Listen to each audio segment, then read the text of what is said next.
This Wednesday, Fantastic Four number 587 hit stands in a death bag. A member of the FF dies, and this shrink wrap is the only thing standing between readers and a major spoiler. So nobody ruin it. Yeah, you know who you are. If you can't help yourself and you tear through the death bag in the store, devouring the issue on the spot, please keep the ending to yourself. Thank you. Watching the Watcher, then you best have an excuse, 'cause the Watcher is always watching you.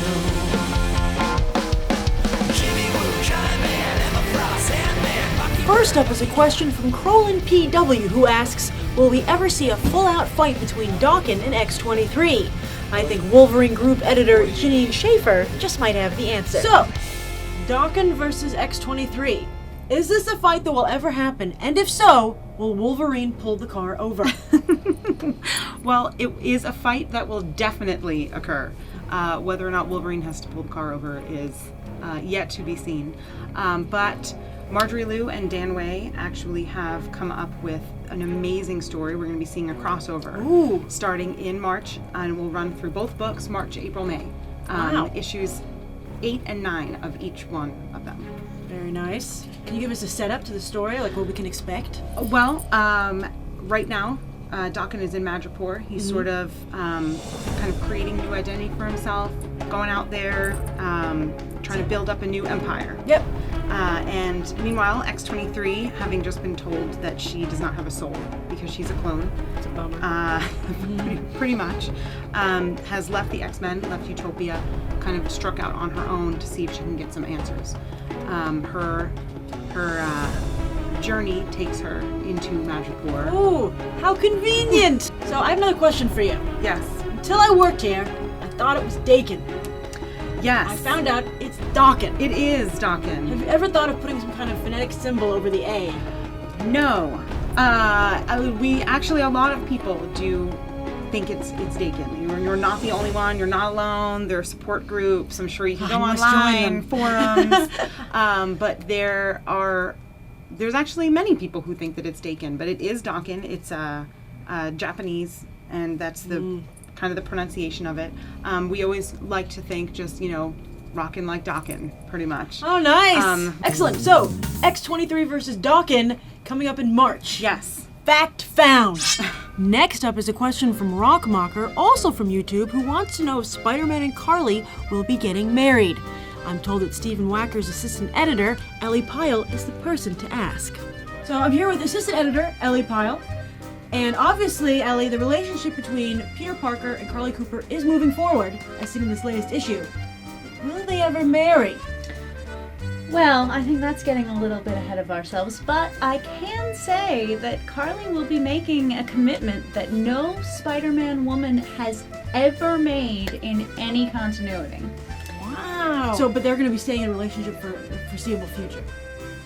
Well, you never know how these things go.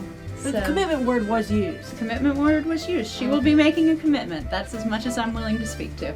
Excellent. All right. Fact found. And now it's time for Tricerastack, my 3 picks of the comics hitting stands this coming Wednesday, January 26th.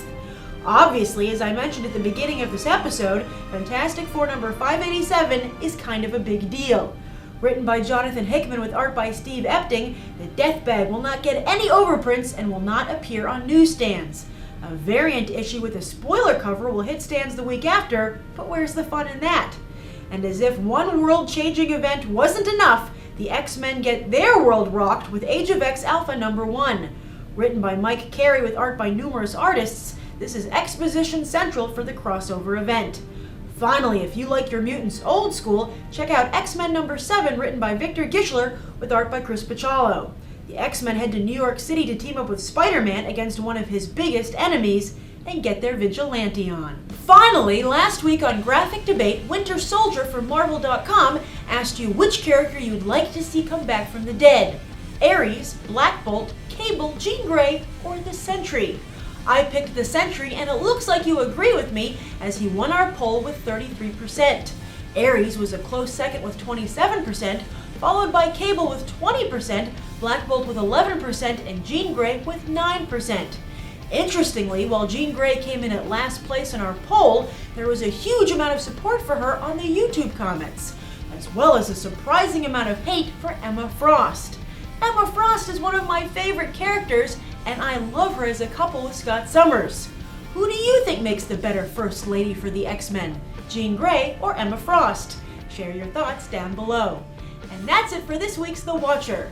To see all the stuff we talked about today, check out the links in the YouTube video description at Marvel.com episode. I'm Grace Randolph from Marvel. It's always watching you.